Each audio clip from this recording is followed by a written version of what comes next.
pandémie, c'était un peu galère de faire du sport. On faisait des petits footings, un peu d'exercice chez soi. Mais ça y est, ça rouvre. C'est plus sympa de se faire un match, d'échanger des balles avec un copain. Et puis le contexte sanitaire qui s'assouplit aussi. Bien sûr. La vie reprend. On a besoin de se dépenser, de se défouler. Et le tennis est parfait pour ça. Et puis là, les clubs de tennis, ça y est, sont réouverts. Vous pouvez aller dans votre club, à côté de chez vous. Puis c'est sympa, on joue une partie, on se boit un petit coup au clubhouse juste après avec son copain. D'ailleurs, je crois que je vais challenger Thomas et Alicia bientôt pour un petit pari. On mettra un petit handicap quand même. Le souci, c'est que je suis joueur, donc Ah, mais je avec sais très bien qu'il y aura grand jamais plaisir. un petit Avec grand plaisir. Je vois que Tom a lancé l'appli TenUp. Donc c'est l'appli de la Fédération française de tennis. Si vous avez envie de jouer, si vous n'avez pas de partenaire, si vous n'avez pas de club, vous téléchargez l'appli, vous allez sur l'appli et c'est super facile d'utilisation. Vous n'avez pas besoin d'être licencié et puis vous allez trouver un partenaire, un terrain à côté de chez vous, à côté de votre lieu de vacances. Et puis vous pouvez appeler le club. Il y a toutes les infos sur l'application. Il y en a qui proposent des stages aussi. Et puis une petite info. Il va y avoir 5 week-ends du 21 août au 19 septembre 2021. Ça sera les journées portes ouvertes où la FFT, les clubs seront ouverts à tout le monde. Vous pouvez aller découvrir le tennis. Allez-y, foncez. Quand vous voyez notre folie pour ce sport, je pense que ça vaut le coup. C'est génial ça. Ouais, c'est cool. Ah, c'est cool le TenUp. Le lien est dans le chat. Donc vous pouvez télécharger l'appli dans le chat. Je vois que ça a été posté. Top. On arrive aux choses sérieuses. Et ce Wimbledon, la première semaine, quoi retenir de cette première semaine? La première chose, c'est le tennis français en berne. On l'a dit, le tennis français est en difficulté en ce moment, mais est-ce qu'on n'en fait pas tout un plat? Est-ce qu'on va le faire à chaque fois que les résultats sont mauvais? Thomas, je commence avec toi. Ouais, est-ce qu'on en fait trop? Alors, selon moi, non. Est-ce qu'on en fait trop? Selon moi, non. Puisque si tu n'en parles pas, c'est grave. C'est si tu n'en parles pas que c'est grave. Parce que t'as aucun Français qui ne va au 3e tour. Quand tu sais que tu es la nation la plus représentée dans le top 100, t'as pas le droit. Tu as un devoir, d'exemplarité quand tu es le tennis français, la fédération française de tennis. Tu as eu des joueurs qui ont été en demi, tu as eu des vainqueurs de Grand Chelem, notamment côté féminin encore il y a peu avec Marion, c'était à Wimbledon en 2013. Donc il y a plein de choses à faire. Et moi, ce qui m'embête, c'est quand les gens ils disent oui, mais voilà, il y a eu quand même de belles choses. À Roland-Garros, regarde, les jeunes étaient au rendez-vous. On en a placé 4 dans le tableau du simple garçon. Nicolas Mahut et Pierre Hugerbert ont remporté le double. Oui, enfin, ce qui fait le tennis notamment et principalement, quand bien même j'adore le double, j'adore les garçons, j'adore tout le monde, mais c'est aussi le tennis notamment en simple. Et c'est ça, ce qui est le plus important. Est-ce que c'est normal, par contre? Et là, je te dis oui, puisque c'est normal d'en parler. Alors, c'est normal d'en parler, mais c'est normal qu'on ait personne au 3e tour. Alors, Thomas, non, mais tu as raison, c'est normal d'en parler, il faut en parler, on ne va pas faire la politique de l'autruche. Mais ta question, est-ce qu'on en fait trop? Mais oui, on en fait trop. On ne va pas parler de fiasco à chaque tournoi. On ne va pas s'attendre à une révolution après ce qui s'est passé à Roland. À Roland, on était abasourdis. C'était terrible, un constat terrible. On ne va pas répéter les mêmes choses à Wim en disant fiasco numéro 2, personne au 3e tour. Bien sûr que c'est terrible, bien sûr que les résultats ne sont pas là, bien sûr qu'on en attend plus des Français. On avait des belles promesses. Personnellement, à titre personnel, moi, j'attendais beaucoup d'Hugo Humbert, qui restait sur une super victoire à Halle notamment. Mais on va pas leur taper dessus indéfiniment. Il faut bien sûr une réaction, il faut qu'il se passe quelque chose, il faut réfléchir aux solutions, mais arrêtons de parler de fiasco, de débâcle ou je ne sais quoi. Mais ça sert à quoi? D'ailleurs, on va en parler, on va essayer de se poser les questions des solutions. Il y a une stat qui est passée depuis 1978, c'est la première fois que 2 tournois du Grand Chelem s'enchaînent sans joueuses et joueurs français au 3e tour d'un tournoi du Grand Chelem.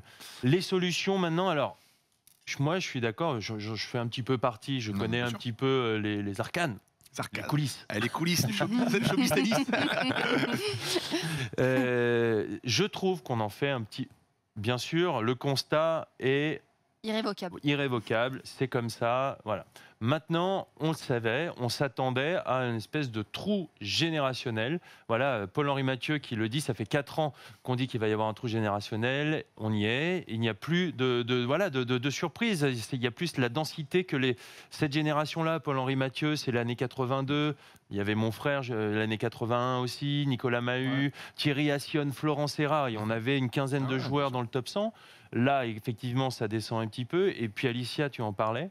Hugo Humbert, grande chance sur gazon. Bon, pas de chance de tirage quand même. Il tombe sur Nick Kyrgios, qui est plutôt en forme, qui est content d'être là. Et sur gazon, c'est un très bon joueur.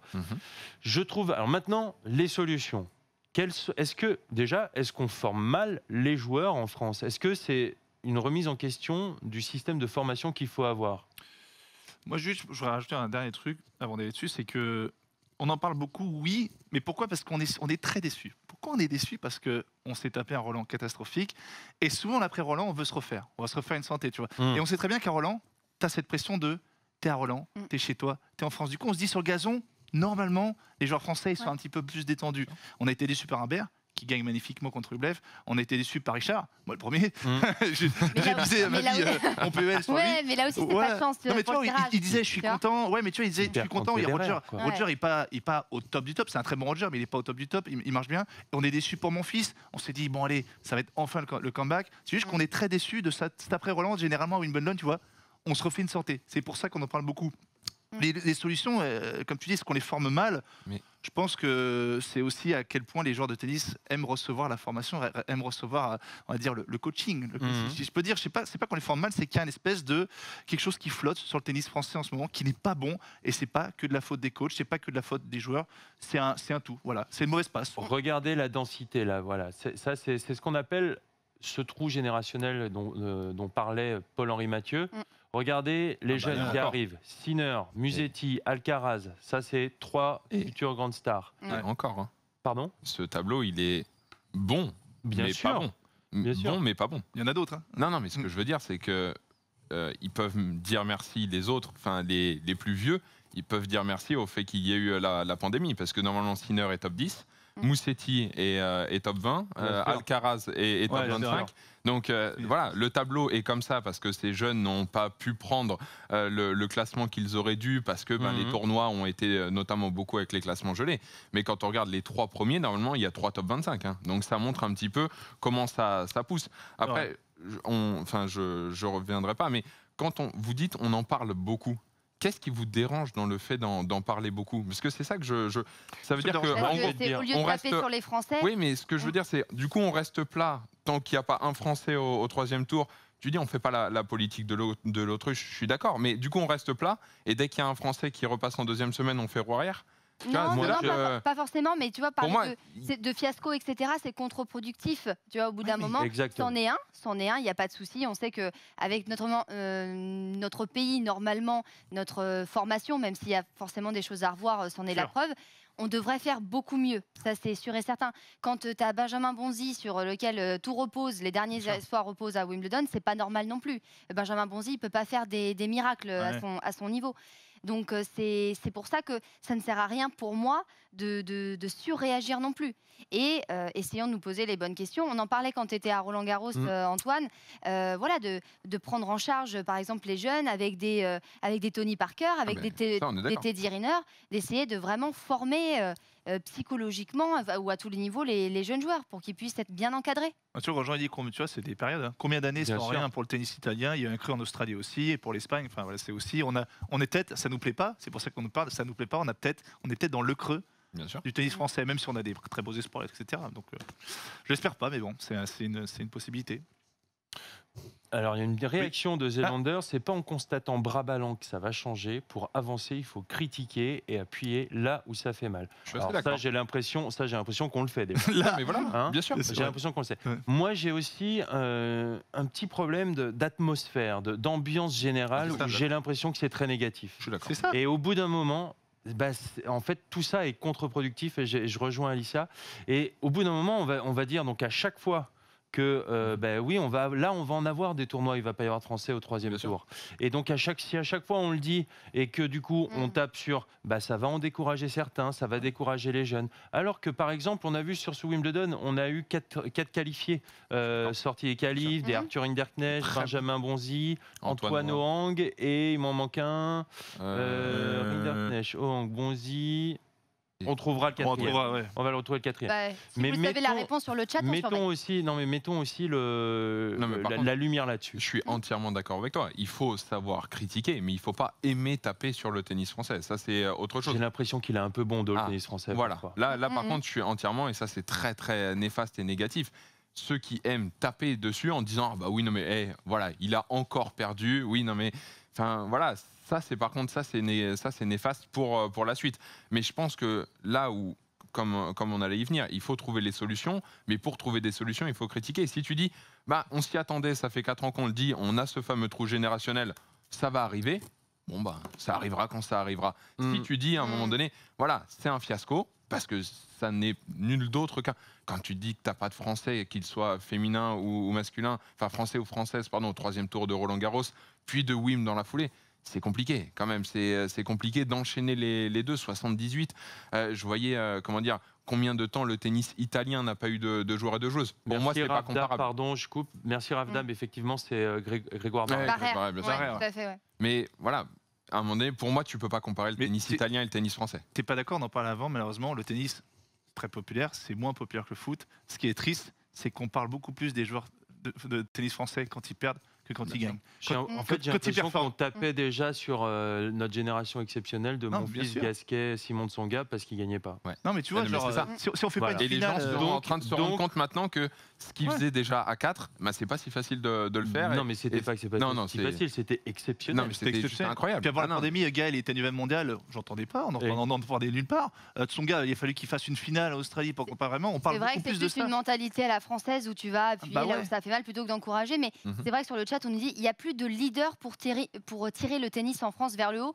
C'est vrai qu'il y a un peu de ça aussi parce qu'on voyait cette super photo tout à l'heure avec les anciens, là, les mousquetaires, les Tsonga, Richard Gasquet, mon fils et tout, où ils se sont réunis pendant une interruption liée à la pluie. C'est vrai, ils en ont conscience eux aussi. Ils sont plus tout jeunes. Ces mecs-là, ils nous ont fait rêver. Ils ont eu des super carrières. Mais c'est pas eux qui vont aujourd'hui remplir les espoirs du tennis français en allant loin dans un tournoi du Grand Chelem. Donc peut-être qu'aujourd'hui, il manque un petit peu cette personne-là pour tirer et entraîner les autres, les Hugo Humbert, les Grégoire Barrère, etc. Quoi. Mais il y a mais la Fédération française de la loose, ça compte pas.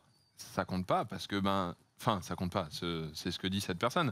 Mais à un moment donné, quand tous les lundis, ils mettent cette fameuse photo avec un lundi comme les autres, parce qu'il y a 2 ou 3 Français ou Françaises qui sont éliminés, ça commence petit à petit à rentrer aussi dans l'esprit des joueurs et des joueuses, parce qu'ils le voient, c'est retweeté, c'est relayé dans tous les sens, et ils le voient. Et ça, par contre, ça fait mal, parce que eux, ils le font sur un ton humoristique, mais il y en a beaucoup qui le font juste pour le plaisir de taper sur des défaites françaises, et ça, par contre, ça, c'est néfaste. Oh, la conclusion, j'aime bien ça. Elle est belle, hein. Elle est belle. Mais je tiens à dire, ce mec qui enchaîne derrière. Bon, on a fait le tour. Sur le tennis français, on va pas en rajouter encore une couche. C'est dommage. Vas-y, Elisa. Non, je t'en prie. Non, mais tu le disais juste très rapidement. Il y a eu la malchance avec le tirage au sort, même si on va pas se reposer là-dessus.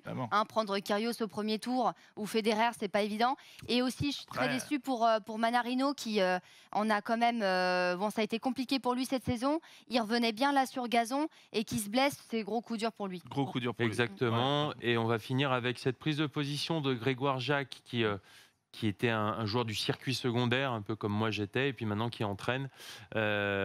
Effectivement, nous aussi on fait ce choix-là. Sincèrement, un très grand bravo aux 4 qualifiés à Wimbledon cette année, donc Greg Barrère, Arthur Rinderknecht, Antoine Hoang et Benjamin Bonzi. On voit de plus en plus ces noms arriver et ils seraient beaucoup plus hauts si le classement n'était pas gelé. Il y en a 2. 53 et Benjamin 58. Et voilà. C'est beau. Hein. Donc à suivre, on va suivre ces joueurs dans l'avenir proche parce qu'ils arrivent, ils sont déjà là, c'est sûr, ils ont le niveau. Autre chose qu'on a gardé sur cette première semaine, c'est le gazon qui glisse. Il a été plus glissant que d'habitude cette saison. Et d'ailleurs, on a vu, ça a coûté l'abandon à Serena Williams. Serena qui était dépité, qui avait de grands espoirs sur ce Wimbledon. D'ailleurs, je crois que c'est Patrick Mouratoglou, son coach, qui s'est exprimé. Serena Williams attendait beaucoup de Wimbledon dans sa tête. Elle allait remporter le trophée. Serena ne sait pas combien de tournois de Wimbledon elle jouera à l'avenir. Probablement pas tant que ça. Vous ne pouvez même pas être sûr qu'il y aura un autre Wimbledon. On en parlait, hein. Elle a son prochain Grand Chelem dans la tête. Je pense qu'elle ne pense qu'à ça. Je pense qu'elle veut battre le record. Elle a ça dans la tête. Mais c'est ça qui est terrible parce que ça la paralyse complètement. Je pense que c'est totalement, pour le coup, je répète, mais c'est exactement ça. Mais oui, non, mais là, et puis. Bon, je veux pas du tout être fataliste ou défaitiste ou quoi, mais moi, j'y crois plus du tout pour Serena Williams, alors que je lui souhaite vraiment, parce que c'est une immense championne. C'est une légende, évidemment. Et elle mérite totalement d'aller chercher ce record. Elle a une carrière fantastique. Mais là, malheureusement, on voit qu'il y a les pépins physiques. Bon, là, il y a encore une fois de la malchance avec le gazon. Mais même au niveau de son niveau de jeu, je pense que ce sera très, très compliqué pour Serena Williams. Et puis, ça baisse du côté de Serena. Par contre, les autres, il y a de plus en plus de niveau chez les femmes. Ouais, donc, ça va pas aller s'arrangeant. Non. Et puis c'était sûrement l'une des dernières fois qu'elle serait favorite sur un tournoi du Grand Chelem. Elle l'était au début, dû à son palmarès, dû à son ancienneté. Tu me disais les cotes, elle était... Oui, bien sûr, elle était à 6. Elle était à 6, Barty était à 7, et puis après ça continuait, 8, 9, 10. Mais elle était favorite, et je pense qu'elle ne le sera pas encore éternellement, favorite sur des tournois du Grand Chelem. Combien de wins elle a Elle en a 8. 8 comme Roger. Ouais, exactement. D'accord. Elle est quand même dans la course pour l'US Open. Ça va dépendre aussi de comment elle va se remettre. Ce que vient de dire Norman, pour moi, ça a tout résumé. Pour moi, elle panique. Elle panique, elle a que ça en tête. Elle est mais vraiment dans un tunnel où elle le veut absolument. En 2018, face à Kerber en finale de Wim, elle se paralyse. En 2019, c'était encore pire. En 2018, en finale face à Osaka, le pauvre arbitre de chaise, Carlos Ramos, il en a fait les frais de toute cette frustration. Face à Andreescu, elle est là, elle est paniquée, qu'elle en peut plus. Et Andreescu, en plus, joue bien sur l'US en 2019. Et forcément, t'as pas la même Serena en face. Et c'est compliqué parce que la personne qui arrive en face de toi en finale d'un Grand Chelem, c'est qu'elle est en confiance, c'est qu'elle joue très très bien. Et en l'occurrence, je pense qu'avec la pression qu'elle se rajoute, c'est elle, au final, sa plus grande adversaire en finale d'un Grand Chelem, et la marche est trop haute, je pense. La plus grande chance, ça reste US, non? Non, c'était Wim. C'est vrai, on dit sur le chat, le niveau d'âme est devenu trop élevé pour elle. Moi, je suis complètement d'accord avec ça. Les jeunes, elles sont complètement décomplexées. Déjà, il n'y a plus le complexe Serena Williams quand elles entrent sur le terrain. Et il sera de moins en moins. Et ces jeunes comme Swiatek, elles ont plus peur maintenant. Elles y vont, elles sont complètement libérées. Donc ce sera très compliqué pour elles. Et puis il est surtout de plus en plus varié le niveau féminin. Parce que Barty utilise énormément de chips. Tu vas avoir quelqu'un comme Sabalenka qui va vraiment jouer très très fort. Puissante. Et Serena avant jouait plus fort que tout le monde, donc elle n'était pas impactée par le niveau des autres. Maintenant elle est obligée de changer de plan, de tactique, de match après match, et forcément pour elle, elle doit à chaque fois, c'est une vraie machine de guerre, Serena, donc elle doit vraiment se remodifier à l'entraînement à chaque fois. Et il y a quelque chose de différent, c'est qu'avant Serena, quand elle rentrait sur le court, ses adversaires se disaient j'ai très peu de chances de gagner. Et maintenant, aujourd'hui, elles se disent j'ai toutes mes chances. Et ça change tout. Donc, même pour elle, sa façon d'appréhender ses matchs. Et ses adversaires appréhendent aussi les matchs différemment. Donc, c'est vrai que tout ça est différent pour Serena. Elle a quel âge? Vous posiez la question dans le chat. Elle va avoir 40 ans en septembre prochain. Wow. Et elle va chercher son 24e Grand Chelem. Elle en a 23. Et elle va chercher le record absolu de Margaret Court. Effectivement. Le 24e titre du Grand Chelem. Comme Roger. C'est son challenge ultime. Bientôt 40, dans le doute. 8 Wimbledon. C'est ça qui est hyper difficile à gérer quand tu es un immense champion, c'est ta fin de carrière. 7 Wimbledon. Donc c'est là-dedans où il va falloir être aussi, à mon avis, perspicace, lucide, etc. C'est aussi de partir au bon moment. Parce qu'il ne faut pas que cette aura redescende complètement non plus, ce serait dommage. Je suis d'accord. C'est vrai, mais est-ce que vous croyez qu'elle va aller faire la saison de trop, Serena? Je pense qu'elle va faire encore une saison. Je pense qu'il faut qu'elle remette tout à plat. Si on lit entre les lignes de ce qu'a dit Patrick Mouratoglou, c'est pas sûr qu'on la voit encore à Wimbledon. En plus, Wimbledon est l'un des tournois où elle a le plus de chances de remporter. Pas bon signe. Elle a dit non au JO déjà, on l'a vu, elle a dit non au JO. Là, c'est ce qu'on peut appeler claquer la porte à la sélection nationale. Là, c'est Là, zéro. elle a dit je n'ai pas été contacté, même s'ils me contactent, qu'ils n'attendent pas de réponse. Elle a la médaille déjà? Oh oui. Oui, Elle en a déjà. Elle en a en double aussi. Ah bah oui, avec je suis bête. Avec Elle sa a la sœur. médaille d'or. Patrick avait tout gagné. Elle a une médaille d'or en simple et 3 médailles d'or en Oui, double. c'est ça. C'est Ça ça. va? Bon, ça va, elle là. Elle aurait pu avoir une Niveau quatrième. palmarès olympique, on est bon. Franchement, elle est feignante, elle aurait pu avoir une quatrième. Justement, sur le chat, on nous dit mais qu'elle se repose un peu maintenant, mais c'est aussi le sel des grands champions. Ils veulent aller chercher ces records. Mais attention à la saison trop, franchement. Et il y a autre chose. Enfin, elle est maman et elle veut aussi, je pense, avoir plus qu'un seul enfant. Elle l'avait déjà dit et elle a 40 ans l'année prochaine. Donc, voilà, il va y avoir des choix. Hein. On sait que avoir un enfant, ça peut te détruire ton planning. Tu parles de vécu? Je parle de moi. Je parle de moi totalement. Allonge-toi, Norm. Alors, j'ai vraiment des soucis. Non, mais tu vois, Joe, mine de rien, il en a pris plein la gueule. Il est devenu père. Ouais, bien sûr. Franchement, et puis il a été aidé. Quand même, c'est quelqu'un qui vit bien. Même lui, tu vas avoir un enfant, même Roger, il a dû Et avoir Joe, un petit il en moment. attend un deuxième. Oh putain, Qui va arriver. Malheureux. Et en parlant de Joe Wilfried Tsonga, là aussi, ses paroles d'après-match pouvaient porter.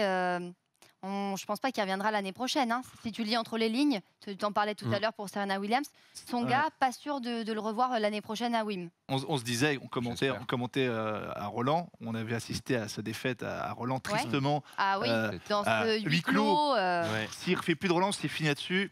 C'est sûr que c'est hyper triste, mais en tout cas, ces propos d'après-match où on comprend qu'il est vraiment pas sûr de revenir, ça fait mal au cœur. Donc évidemment, on espère pour lui que c'est pas le cas, mais je pense qu'il faut qu'ils arrêtent un bon moment. Tu vois, tu prends un bon 2 mois, tu reprends tout à zéro, tu mets tout à zéro physiquement, tu essaies de te régénérer et tu mets tout sur la dernière année. Ouais, mais tu peux c'est pas possible. Pour Serena en tout cas. C'est très dur parce que, et on le voit, c'est compliqué pour les joueurs qui reviennent. On va parler de Nick Kyrgios. Les joueuses et les joueurs prennent tellement d'avance quand les autres sont pas là.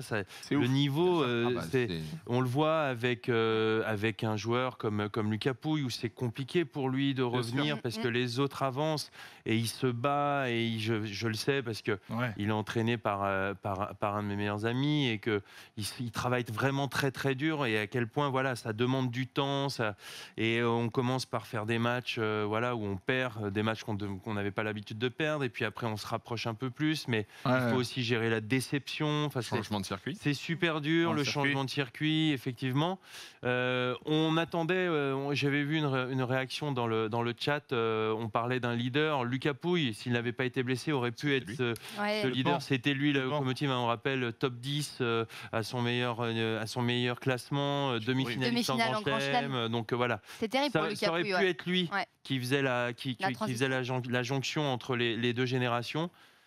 Malheureusement pour lui, il s'est blessé au coude. Maintenant, il est sur le chemin. Il va peut-être revenir et on lui souhaite tout le meilleur à Lucas. Le gazon qui glisse, c'est aussi la blessure d'Adrian Manarino, une autre chance française sur le gazon, puisqu'il c'est un joueur qui est très performant sur cette surface. Il glisse, il se fait le genou, et 2 mois d'arrêt et opération. Putain, c'est triste. Alors qu'il était très très bien embarqué face à Roger Federer. Il avait le premier set, non? 2-7-1, il mène 2-7-1. Même Roger Federer dit qu'il méritait le match. Exactement. Et il aurait pu, bien sûr qu'il aurait pu passer Adrian Manarino. Donc c'est grosse frustration, surtout que lui, depuis l'Open d'Australie, gros trou derrière. Il passe complètement à côté de sa saison terre battue. Il revenait bien sur gazon. C'est vraiment dommage pour lui. Franchement, tellement je voyais les. Vas-y. Non, c'est bien sûr, je ne peux qu'acquiescer. Il était bien. Le gazon à Majorque. Le gazon, c'est quelque chose qui lui correspond. Il avait battu Feliciano Lopez à Majorque. Il perd sur Medvedev, mais bon, après. Avec son jeu très à plat. Mais il dérangeait Roger parce qu'il lui laissait pas de temps, parce que ça allait très vite, parce qu'il voulait aussi s'installer dans l'échange, là où Roger voulait jouer en 2-3 frappes de balle maximum. Il poussait Roger à la faute, et c'est dommage que ça s'arrête là-dessus. Voilà. Franchement, sa plus grosse blessure, c'est de savoir que le match, il l'avait. Je pense que le match, il le gagnait. Il l'avait, Roger l'a dit. Au-delà des 2 mois, évidemment, qui est très triste. En plus, je pense qu'il battait Roger, ça lui donnait un élan, mais grandiose. Je pense il était en confiance, il pouvait aller par la suite. Ça aurait peut-être été un peu compliqué contre Norrie. Enfin, je sais pas la suite, mais il aurait été vraiment en confiance, en élan.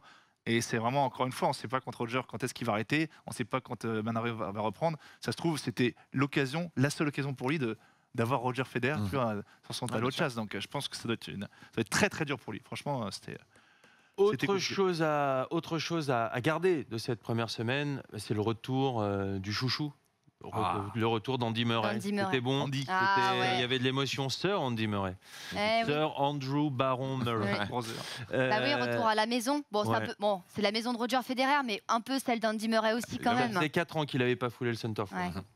4 ans déjà. Ouais. Putain. Quel plaisir. Andy Murray qui a été défait au 3e tour, on le voit contre Shapovalov en 3-7 sec. On a senti clairement qu'après deux gros matchs, notamment en 5-7 contre Otte, qui est un joueur assez atypique. Voilà, c'était un peu trop haut pour lui cette troisième manche, ce 3e tour face à Shapovalov. Il est encore, on va lire déjà sa déclaration. C'est difficile. J'ai essayé beaucoup ces dernières années depuis l'opération. Je n'ai pas eu beaucoup de momentum. C'est extrêmement frustrant de perdre comme ça après tout le travail accompli pour arriver là. C'est dur. Qu'est-ce qu'il veut dire par là c'est extrêmement frustrant. C'est-à-dire qu'il est encore blessé, il a encore des douleurs. Et il a dit, il a poursuivi par à quoi bon continuer. Ah ouais. Parce que il se bat. Ce qui est drôle, c'est qu'après après sa victoire sur Otte, il dit à la journaliste qui lui pose, puisque maintenant, nouveauté à Wim sur le center court, les deux joueurs ne sortent plus en même temps. L'un reste pour l'interview comme à tous les autres tournois du Grand Chelem. Mais... Et l'autre peut rentrer au vestiaire. L'autre, tu peux dire un mot? Non, c'est terminé. Non, mais ça, c'est bien. C'était dur, un peu à Wim. C'était dur avant. Mais il dit, vous me posez toujours la même question, savoir si je vais continuer. Je me bats pour ce sport qui m'a fait vibrer, qui me fait encore vibrer. Donc pourquoi vous continuez? Regardez, ça fait 4 ans que je suis pas venu, j'ai pas beaucoup joué. Je bats une tête de série, puisque Nicolas Basilashvili était tête de série. Exact. Et voilà, il remet les points sur les i à ce moment-là, et sur sa défaite face à Shapovalov, il dit à quoi bon continuer, parce que on sent que ça lui fait mal. Certes, il nous fait rêver sur ce 5e set face à Otte, mais après il n'y a plus d'énergie. Il arrive face à Shapovalov, il est rincé. Il a quel âge, Andy? 34 ans.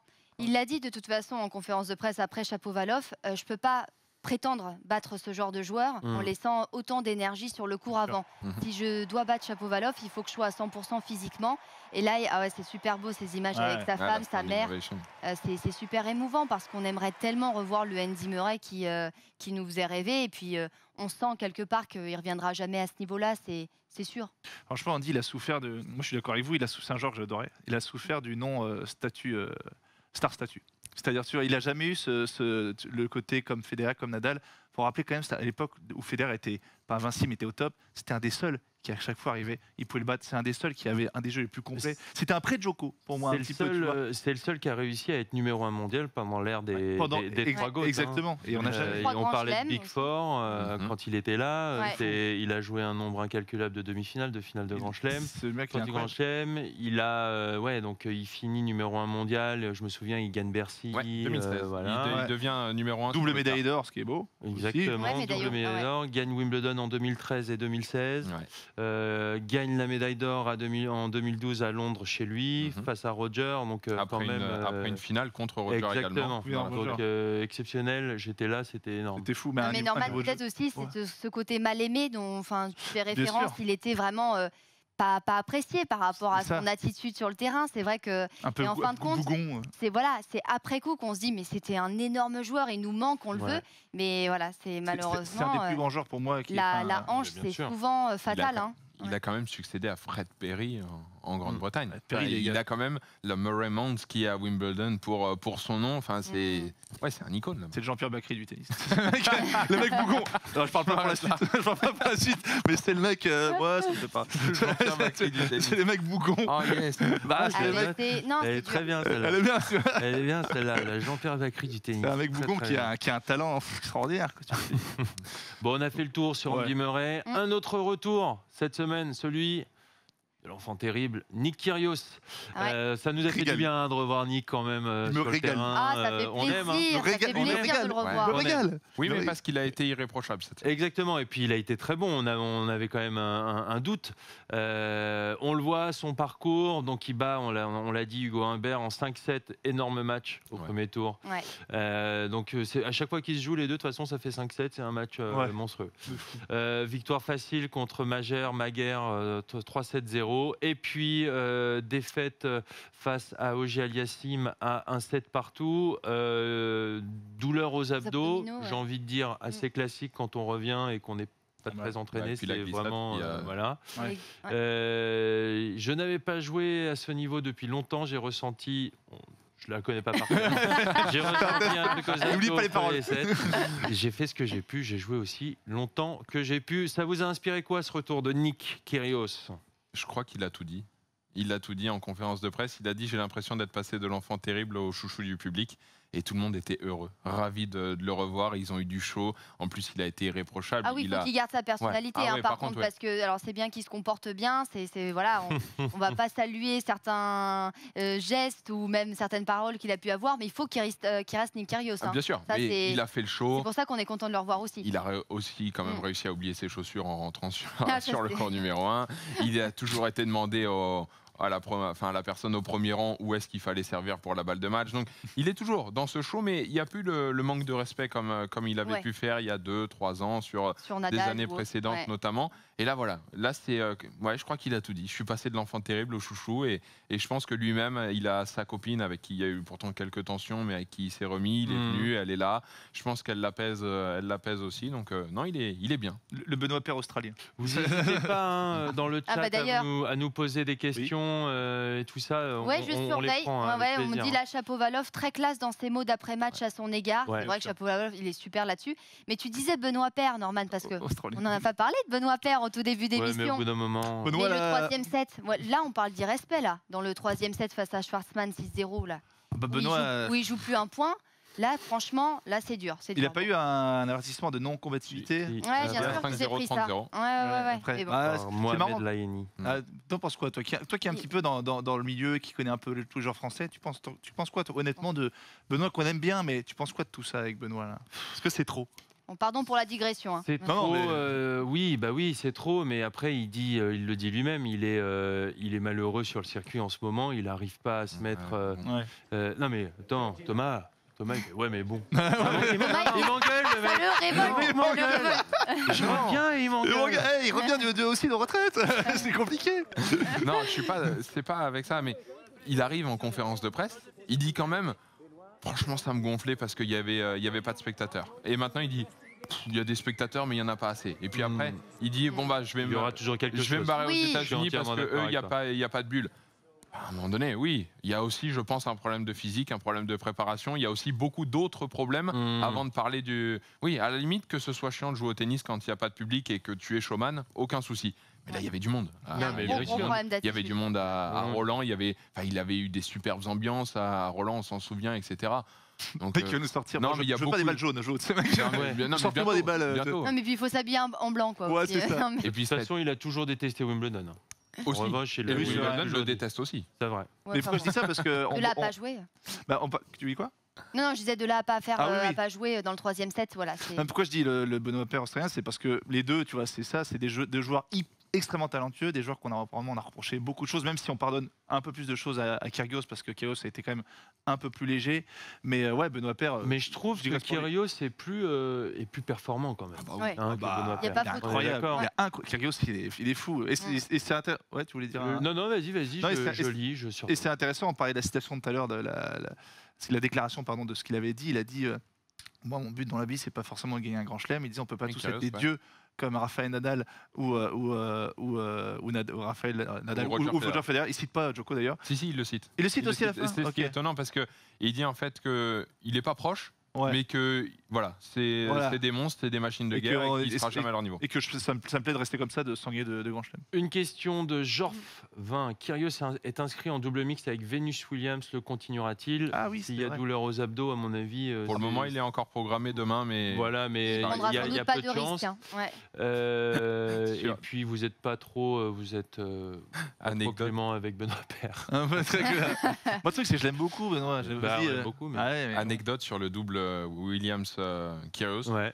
Visiblement, il n'avait pas tout le temps envie de jouer. L'autre jour, dans le couloir pour rentrer sur le terrain, il a quand même dit si j'étais en train de boire une bière à l'hôtel, je serais pas plus mal. Avant de rentrer sur le court. Tu te dis que c'était pas le. Sur Nick Kyrgios, il n'a que 26 ans. On en parlait avant comme 26 ans. Il est super jeune. On en parlait avant comme un potentiel vainqueur de Grand Chelem. Est-ce que là, il a perdu un petit peu ce statut? Oui. C'est sûr? Il a pas pour l'instant, hein. Il pourrait le rattraper. Il pourrait vraiment en mettant tout à fond à des bancs. Tu sais, il me rappelle un peu qui? Il y a un joueur que j'aimais bien, anecdote, vous qui connaissez le tennis, moi j'adorais Goulbis. Goulbis, c'est le loup de Wall Street, quoi. Goulbis, évidemment, c'est du pognon, l'hélico, machin. Il s'entraînait pas, du coup. S'il avait fait un peu plus de taf, il aurait pu gagner. Kyrgios, c'est un peu ça. C'est juste qu'il est trop fou. Il aime trop ce qu'il y a à côté et il se concentre pas. Mais il a 26 ans, il a un talent de. Je pense que c'est un des joueurs les plus talentueux.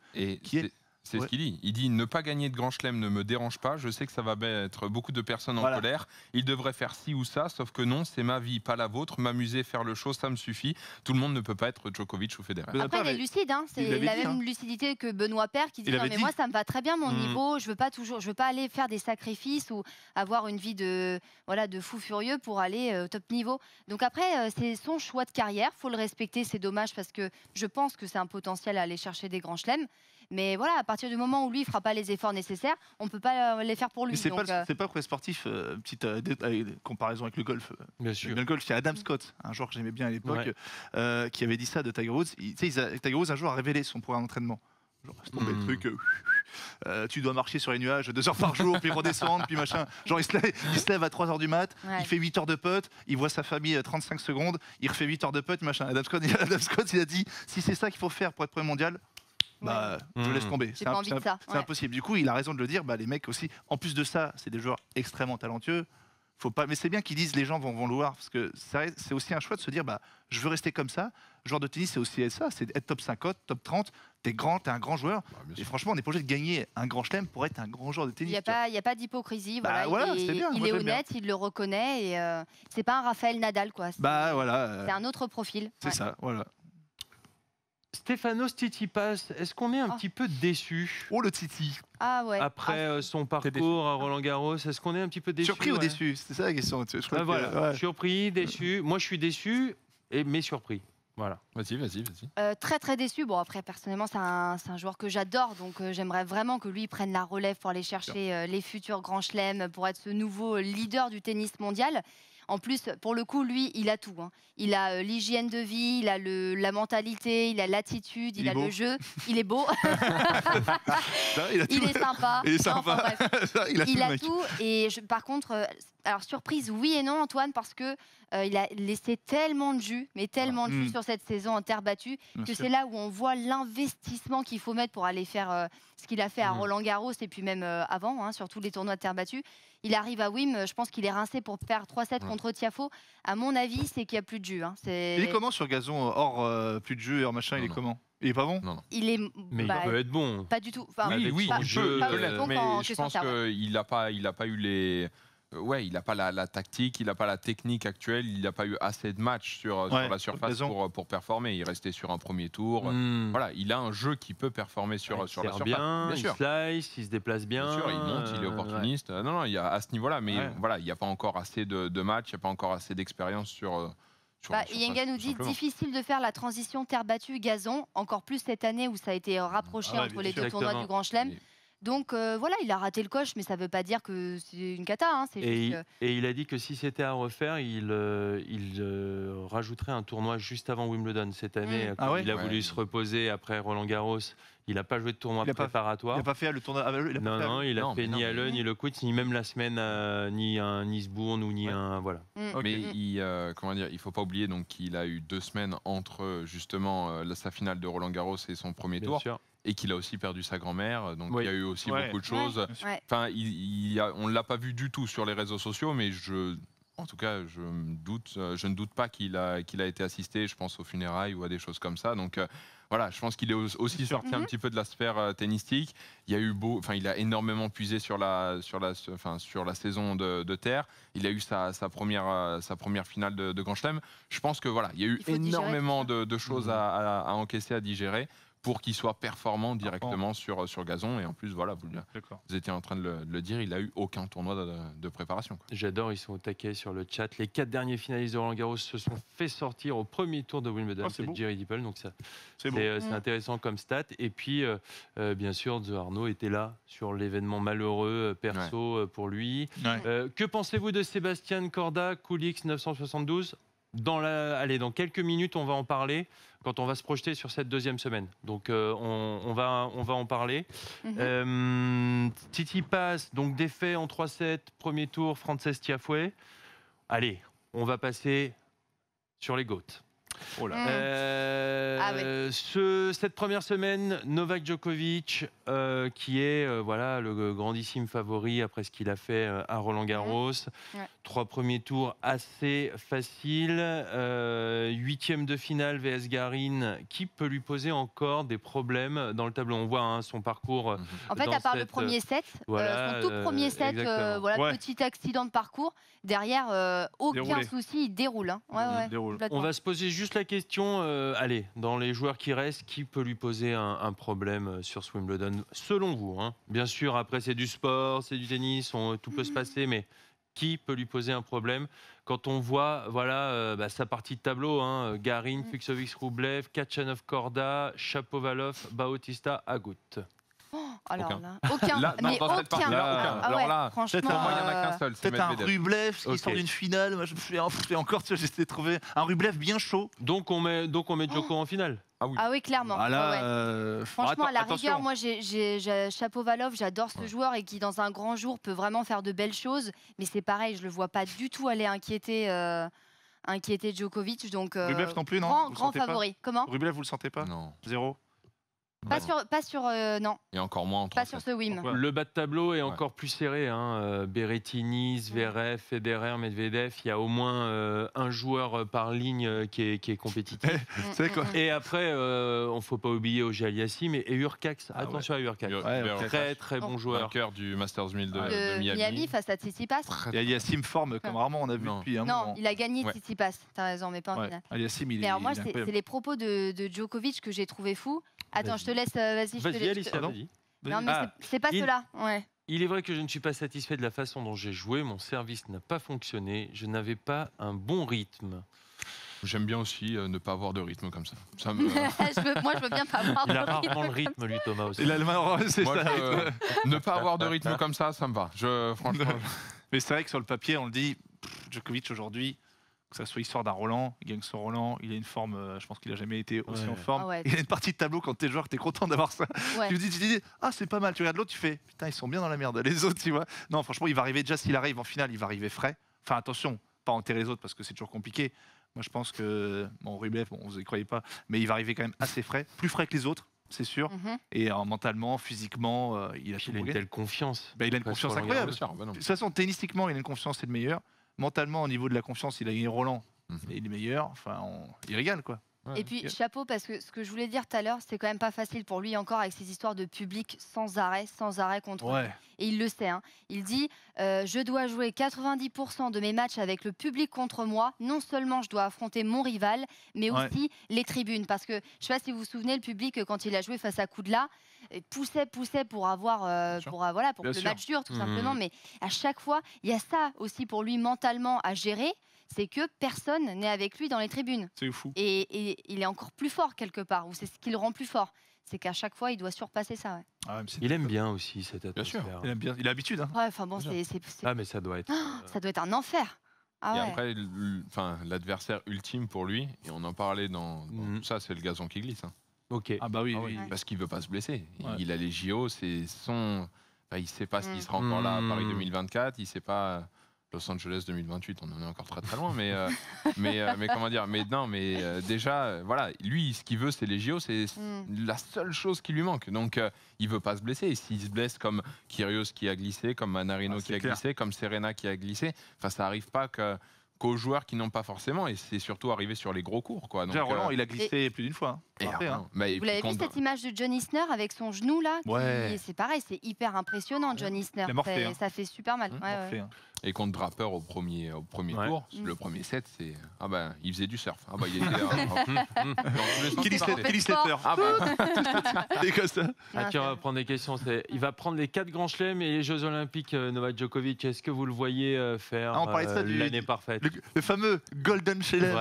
On a appris de Steffi Graf. De Steffi Graf, c'est la seule à avoir fait ça, c'est quand on gagne les 4 plus les JO. Je ne savais pas.